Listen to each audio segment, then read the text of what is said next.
Assalamualaikum warahmatullahi wabarakatuh. Perkenalkan, nama saya Septi Musumatima. Saya dari kelas 4B Tadris IPA dengan NIM akhir 003. Nah, di sini saya akan menjelaskan atau memaparkan sedikit materi tentang medan listrik.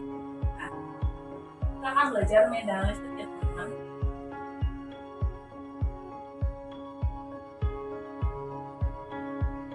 Oke, langkah awal dari kita belajar medan listrik, kita harus paham dulu apa itu pengertiannya. Nah, medan dulu. Medan ini bukan nama tempat medan, itu bukan ya. Tapi medannya adalah merupakan suatu daerah atau area. Jadi, ambil satu aja daerah gitu ya. Medan listrik berarti daerah yang dipengaruhi oleh gaya listrik. Daerah yang dipengaruhi oleh gaya listrik. Oke, teman-teman. Nah, medan listrik ini juga dilambangkan oleh garis-garis gaya. Untuk garis-garisnya nanti berbeda tergantung jenis muatan. Untuk muatan nanti ada muatan positif dan ada muatan negatif. Langsung saja saya lukiskan muatannya. Di sini ada muatan positif. Nah, kalau di sini ada muatan positif, berarti cara menggambarkan garisnya dia tuh keluar.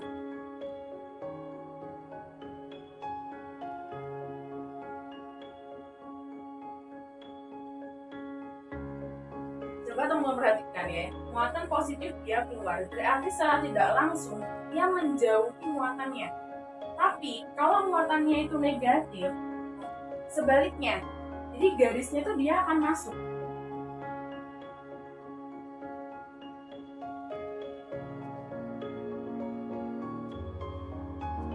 Nah, dia akan masuk, berarti dia akan mendekati muatan. Dan untuk info sedikit bahwa nanti kalau semakin banyak garisnya berarti akan semakin besar muatan ya teman-teman. Karena ini sama berarti nanti muatannya ini sama aja, cuma bedakan arahnya. Jadi benar-benar dipahami kalau muatan positif dia menjauhi atau garisnya dia arah keluar, tapi kalau muatannya negatif dia masuk atau mendekati muatan. Nah, selanjutnya kita akan menjelaskan sedikit tentang hubungannya. Jadi nanti karena kita tuh belajarnya medan listrik ya, berarti itu nanti bisa satu muatan atau bisa dua muatan. Nah, kalau ada dua muatan, berarti itu nanti ada hal-hal yang membedakan antara perbedaannya. Kalau misalkan di materi sebelumnya, di gaya listrik sudah dijelaskan bahwa kalau ada muatannya itu sejenis, berarti dia akan bertolak belakang ya teman-teman. Tapi kalau misalkan muatannya itu berbeda, berarti dia akan tarik menarik. Saya ambil contoh ya. Di sini ada sama-sama muatan positif. Muatannya sama-sama positif, berarti dia sama jenis. Harusnya dia bertolak belakang. Coba kita buktikan ya. Tadi muatan positif itu dia keluar ya. Keluar. Dia keluar ya teman-teman. Di sini juga muatan positif, tentunya sama. Dia juga keluar,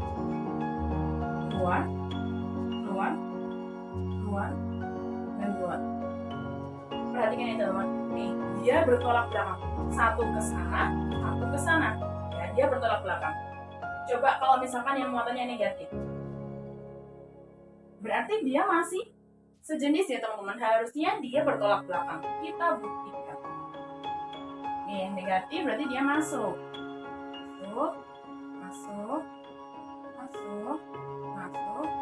Masuk. Kita lihat yang ini. Dia juga masuk. Nah.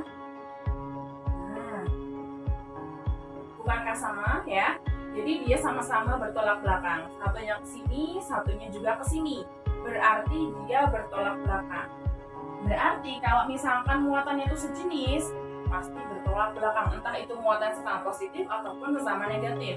Karena yang tarik menarik itu adalah yang beda jenis. Misalkan di sini ada muatan positif, di sini ada muatan negatif. Positif, dia keluar. Nah,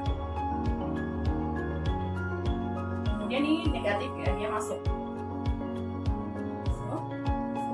Jadi kita lukiskan 3 aja, karena nanti yang lainnya kita akan hubungkan. Positif, dia keluar. Berarti ya, dia keluar, positif di sini dia keluar, tapi kalau di negatifnya ini dia masuk tanahnya, gitu ya teman-teman. Ya, positifnya di sini dia keluar, tapi kalau kita lihat di negatifnya itu masuk. Nah, seperti itu. Mau tambah lagi? Boleh, bisa. Positif dia keluar, tapi ketika di sini dia parahnya masuk. Sama, di sini juga begitu. Yeah. Positifnya keluar, di sininya masuk. Mau tambah lagi? Boleh. Mau ditambah lagi di atas juga sama? Boleh. Nah, seperti ini ya teman-teman. Jadi dia tarik menarik ketika muatannya berbeda. Nah, begitu. Jadi kesimpulannya adalah ketika muatan sejenis dia tolak menolak, tapi kalau berbeda jenis dia akan tarik menarik.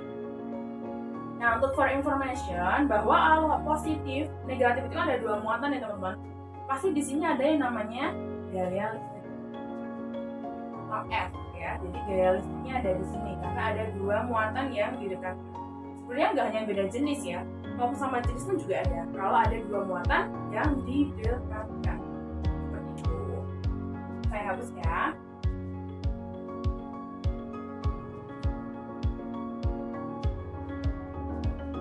Oke, terus bagaimana cara menghitung medan listrik? Kita udah paham pengertiannya, kita udah bisa cara melukiskan arah-arahnya. Yang paling penting adalah menghitungnya bagaimana, kan gitu ya. Jadi medan listrik kita harus tahu dulu. Kalau mau mengetahui rumus, kita tahu lambangnya medan listrik itu apa. Nah, medan listrik ini dilambangkan oleh huruf E besar atau E kapital. Satuannya apa? Newton per coulomb. Ya, N per T. Pokoknya kapital itu. Nah, untuk mencari medan listrik, rumusnya adalah E sama dengan K kali Q per R kuadrat. K ini apa? K ini konstanta. Q ini adalah muatan, R ini adalah jarak. Nah, untuk K konstanta ini untuk for information bahwa nanti di soal-soal itu tidak semua soal mencantumkan nilai konstantanya itu berapa. Jadi teman-teman harus hafal ya. Untuk konstanta ini besarnya adalah 9 dikali 10 pangkat 9 Newton meter kuadrat per C kuadrat. Ini untuk besar konstanta ya teman-teman. Nah, untuk muatan ini satuannya nanti Newton. Jarak ini nanti satuannya adalah meter. Nah, ini untuk cara mencari besar dari medan listrik, begitu ya teman-teman. Oke, kita coba lukiskan nanti ketika ada muatan-muatan yang harus kita cari.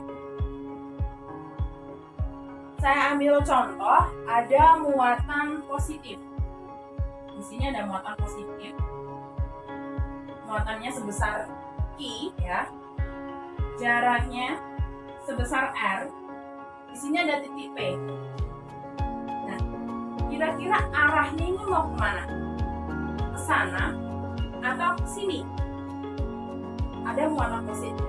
Ya, tuh. Berarti dia ke sana ya, karena muatannya positif. Dia keluar. Nah, seperti ini ya. Karena positif, ya ke sana muatannya. Karena kan keluar ya. Bisa dibayangkan ya teman-teman. Tapi kalau misalkan nih, saya rubah nih, ini muatannya jadi negatif gitu ya. Arahnya nggak ke sini ya teman-teman ya. Tapi arahnya dia ke sini. Nah, seperti itu ya. Muatan negatif ya dia masuk ke sini. Tapi kalau dia muatan yang positif ya dia keluar ke sana. Jadi teman-teman harus paham betul cara melukiskannya kemarin tadi ya teman-teman. Oke. Karena dalam melukiskan arahnya itu nanti juga akan berguna dalam kita mengerjakan soalnya. Di sini ada muatan positif. Nah, itu tadi untuk arah-arahnya. Kalau misalkan ada titik P. Tapi kalau misalkan saya ganti nih, ada dua muatan deh. Ini muatan positif. Di sini saya ganti muatan negatif. Katakanlah ini Q besar, ini Q kecil. Rumusnya sama aja, cuma ada bedanya dikit. Ini K kali Q per R kuadrat. Kalau tadi kan seperti ini ya teman-teman, K Q per R kuadrat. Tapi karena ini ada dua muatan, maka dikali Q. Jadi ini diikutkan dikali ya. Jadi Q kapital dikali Q kecil. Boleh ya? Harus seperti ini. Tapi kalau misalkan ini lambangnya enggak Q kapital enggak Q kecil, katakanlah ini Q1 deh, ini Q2, ya boleh, sama aja. Rumusnya seperti ini, S sama dengan K Q1 dikali Q2 per R kuadrat. Sama aja ya teman-teman, tinggal menyesuaikan. Intinya muatan satu ini dikali dengan muatan yang kedua ya. Mau lambangnya mau pakai Q kapital Q kecil, mau pakai Q1 Q2, mau pakai Q A Q B, boleh ya. Intinya rumusnya seperti ini. Jadi E sama dengan K Q kali Q per R kuadrat. Tapi kalau muatannya yang satu, kayak tadi hanya ada titik P, di sini ada arahnya aja, ya udah hanya K kali Q per R kuadrat. Gitu ya teman-teman. Nah, selanjutnya ketika ada dua muatan, masih ingat nggak teman-teman? Tadi ada apa nih di tengah-tengah? Berarti di sini ada yang namanya gaya listrik. Karena ada dua muatan yang saling didekatkan, maka akan menghasilkan F. Nah, F ini nanti semisal ditanyakan di dalam soal, rumusnya bagaimana? Kan begitu ya. F sama dengan medan listrik atau F sama dengan E dikali dengan muatan. Nah, F sama dengan E dikali Q. Seperti itu. Atau sama aja kan teman-teman, kayak misalkan tadi E. Nah, misalkan ini kan dibalik juga bisa tadi ya. Jadi F sama dengan E kali Q. Berarti kalau kita ingat-ingat di pembelajaran matematika bahwa bisa pindah ruas ya. Misalkan nih E sama dengan jadi F per Q. Nih. Jadi gaya listrik dibagi dengan muatan. Boleh tidak? Boleh. Mau pakai yang ini, pakai konstanta, ada kali muatan dibagi jarak, ya boleh. Terus nanti membedakannya pakainya yang mana, gitu ya teman-teman. Tergantung soalnya ya. Misalkan soalnya itu nanti ada konstanta, ada jarak, suruh mencari medan listrik, berarti pakai rumus ini, ya. Tapi kalau misalkan nanti di soal disuruh mencari medan listrik, tapi yang diketahui hanya gayanya, gaya listrik dan muatannya saja, tidak diketahui jaraknya, ya silakan pakai ini. Dengan mana? Gaya listrik dibagi dengan muatan. Itu ya teman-teman. Nah, ini untuk cara mencari atau rumus-rumus dalam menghitung medan listrik. Kita bisa langsung mulai ke latihan soal ya teman-teman. Karena tadi sudah paham pengertiannya, cara melukiskan dan rumus-rumusnya cara menghitung. Kita masuk ke latihan soal.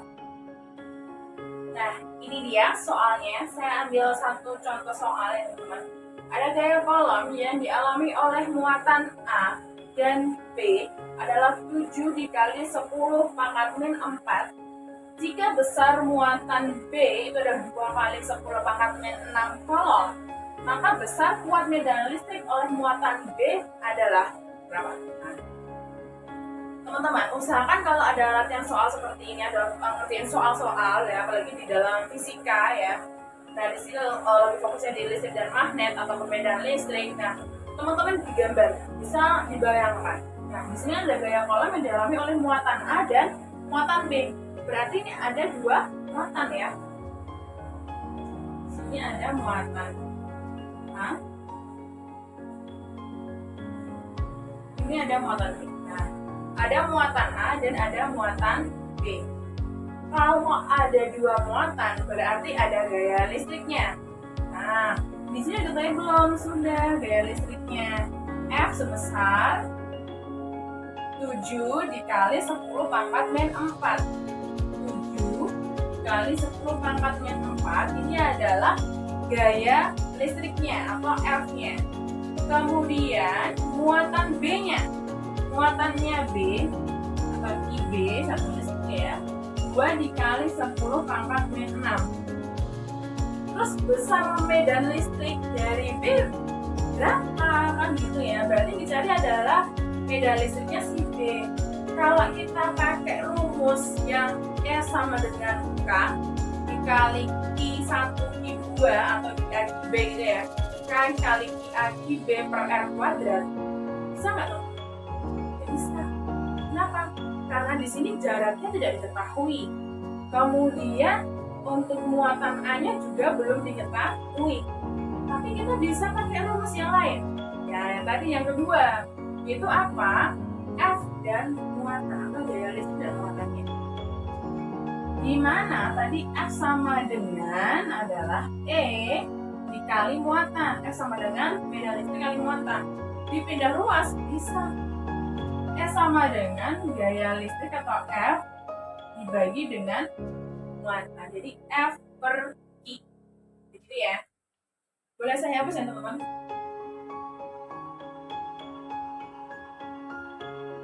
Oke. Berarti E sama dengan F per I. Nah, F-nya berapa tadi? 7 dikali 10 pangkat min 4. Kita masukkan 7 dikali 10 pangkat min 4 dibagi muatannya si B ya, kalau tanyakan si B, muatannya B adalah 2 dikali 10 pangkat min 6. 2 dikali 10 pangkat min 6. Terlihat nggak teman-teman? Ya. Nah, 7 dibagi 2. 3,5 dikali 10. Nah, ini ada min 4 dibagi min 6 ya untuk perpangkatannya. Nah, ini kan kemarin di matematika dulu ya, zaman SMP atau SMA itu sudah dipelajari ya. Min 4 jadi dikurangi min 6. Kalau min kali min jadinya positif, maka menjadi min 4 plus 6 menjadi 3,5 dikali 10 pangkat 2. 10 pangkat 2 itu sama aja dengan 100 ya. Jadi sama dengan 3,5 dikali 100. Jadinya 350. Jadi untuk besar medan listriknya si B itu adalah 350 Newton per kolom. Kalau sempit ya, jadi ini saya fokuskan ya. Jadi 350 Newton per kolom untuk medan listriknya si B.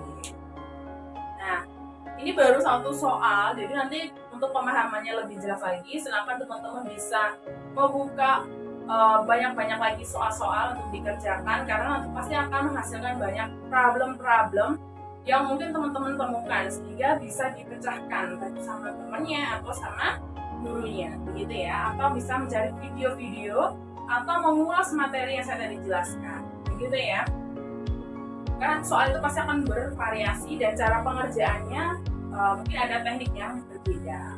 Seperti itu, mungkin sekiranya itu yang dapat saya sampaikan. Semoga dapat bermanfaat bagi teman-teman yang menonton, bisa paham apa yang saya jelaskan. Sekian, terima kasih. Wassalamualaikum warahmatullahi wabarakatuh.